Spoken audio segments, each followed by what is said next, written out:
It's 3:17 a.m. You didn't set an alarm. Nothing woke you up. No sound, no light, no reason you can name. You just opened your eyes. And now you're lying there, staring at the ceiling, completely still. Your brain is doing that thing, that specific thing, that only happens at this hour. Not exactly anxious, not exactly awake, just on. You've been here before. Maybe it happens every night, maybe a few times a week, but it's always around the same time. Always that strange no man's land between 2 and 4 a.m., and always, for no reason you can point to. You weren't having a nightmare. You didn't hear anything. You're not sick. You're just awake, in the dark, with your brain running at a speed it has no business running, at 3 in the morning. Here's something most people never find out. There's a clinical name for this. It's called terminal insomnia. Not because it's dangerous, but because it happens at the terminal end of your sleep. The final stretch. The last third of the night, when your body is supposed to be finishing its recovery. Terminal insomnia affects tens of millions of people, and most of them have no idea why, because the real cause has almost nothing to do with sleep itself. Your brain didn't wake you up randomly. It woke you up on purpose. There's a precise biochemical sequence running in your body right now, at this exact hour, and it's been running every night, whether you noticed it or not. By the end of this video, you'll understand exactly why 3 a.m. specifically, what hormone is misfiring, and why getting frustrated and checking your phone is one of the things making it worse. To understand why 3 a.m. is the problem, you need to understand what sleep actually is. Most people think of it as one long continuous state. Close your eyes, you're out, you wake up 8 hours later. But that's not what's happening inside your brain. Sleep is a series of cycles, each one roughly 90 minutes long. And within each cycle, your brain moves through distinct stages, each serving a completely different biological function. You start in light sleep, then descend into deep sleep, where your brain produces large, slow waves of synchronized neural activity, then surface back into REM, where your brain is almost as active as when you're awake, where dreams happen, where emotional memory gets processed. Then the cycle repeats, over and over through the night. In an 8-hour sleep, you move through roughly 5 of these cycles. But here's the part most people never learn. The ratio inside each cycle changes dramatically as the night progresses. In the first half, deep sleep dominates. This is when your body does its heaviest work. Growth hormone releases, tissue repairs, your immune system activates, and your brain runs its waste clearance process, flushing out adenosine, the fatigue molecule we talked about in the last video. In the second half, the balance shifts completely. Deep sleep shrinks, REM expands. Your brain spends more and more time in that lighter, more active, dreaming state. And this matters enormously for what happens at 3 a.m., because REM sleep is light sleep, the stage where your brain is most vulnerable to noise, temperature, light, and to a hormone that's supposed to stay low, but in millions of people doesn't.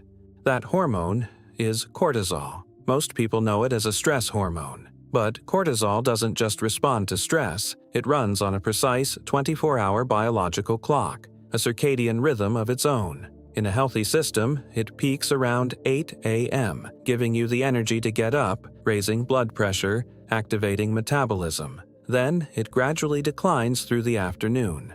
By midnight, it hits its absolute lowest point.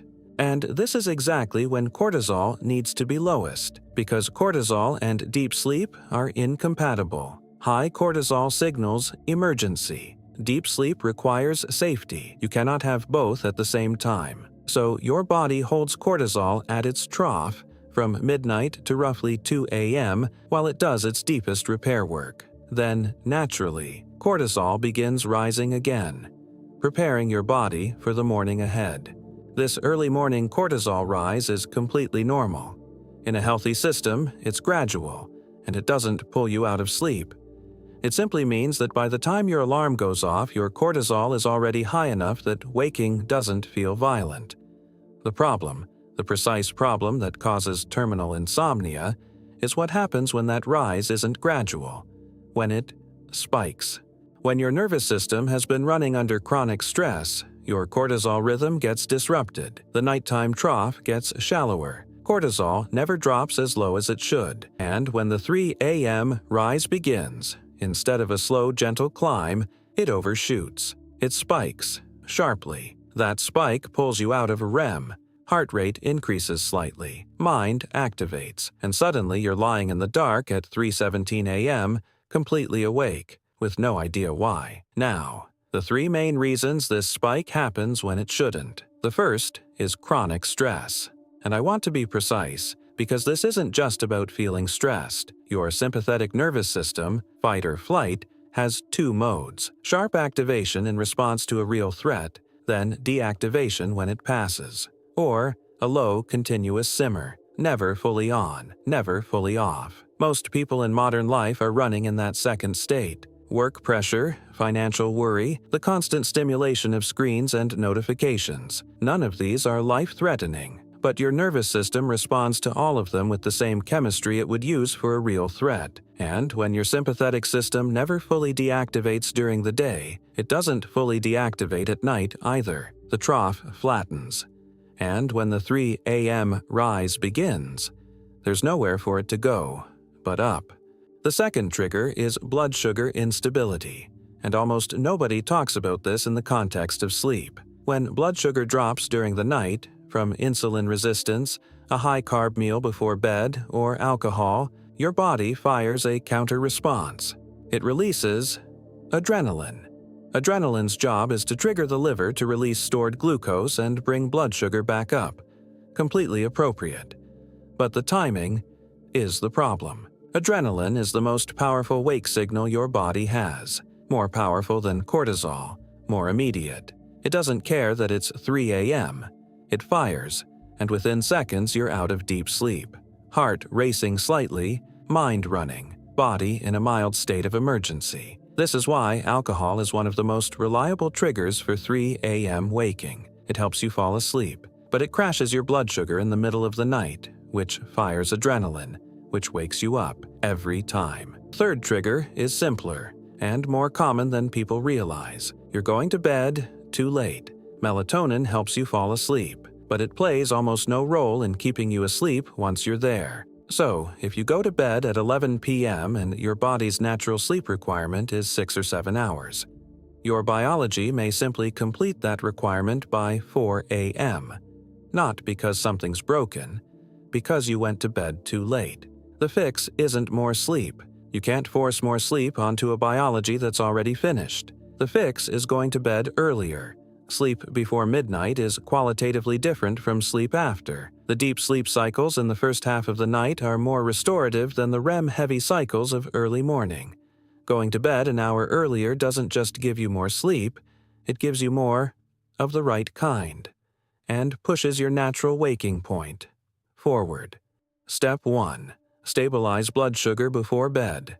If you drink in the evenings, that's the first variable to test. Remove alcohol within 3 hours of sleep for 2 weeks. For many people, this single change eliminates the pattern entirely. If you don't drink, pay attention to what you eat before bed. A small amount of protein before sleep gives your body enough fuel to maintain stable glucose through the night without triggering the adrenaline response. Step 2. Deplete cortisol before bed, deliberately. Cortisol doesn't disappear when you decide to relax. It needs to be metabolized, and the most effective way to do that is movement. A 30 to 45-minute walk in the evening activates your parasympathetic nervous system, signals that the day's threats are resolved, and gives cortisol somewhere to go. Not intense exercise. A walk. The distinction matters. Over weeks and months, consistent Zone 2 cardio fundamentally changes your nervous system's baseline. Zone 2 is exercise at a pace where you could hold a conversation, but would prefer not to. Roughly 150 to 180 minutes per week. At this level, exercise lowers your sympathetic set point. deepens the nighttime cortisol trough, and restructures the architecture of your sleep from the inside. Not a quick fix, a fundamental reset. Step 3. Stop training your brain to be awake at 3 a.m. Your brain is a pattern recognition machine. It doesn't just respond to the environment, it anticipates it. It builds neural pathways around repeated experiences and strengthens them with every repetition.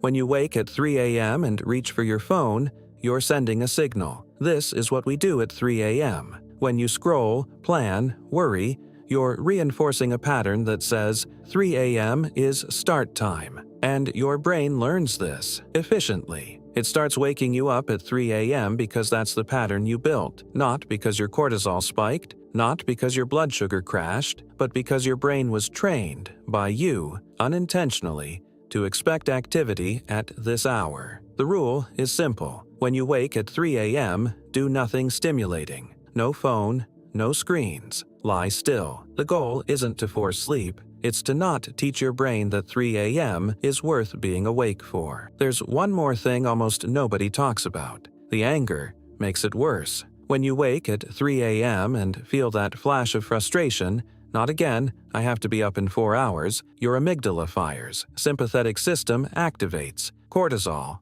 spikes again. You've added a second spike on top of the one that woke you up. Now you're more awake. Heart slightly faster, mind more active. The anger about not sleeping is physiologically preventing you from sleeping. This is what makes terminal insomnia self-reinforcing. Wake at 3 a.m., get angry, cortisol spikes, can't fall back asleep, exhausted tomorrow, stress higher, cortisol higher, wake at 3 a.m. again. The loop runs itself, and most people try to break it at 3 a.m. with melatonin, white noise, deep breathing when the loop needs to be broken during the day. You don't fix terminal insomnia at 3 a.m. You fix it at 3 p.m. One question for the comments. When you wake at 3 a.m., what does your mind do first? Does it go quiet and drift back? Or does it immediately activate, replaying something, planning something, worrying about something unresolved? That answer tells you exactly which trigger is running your nights.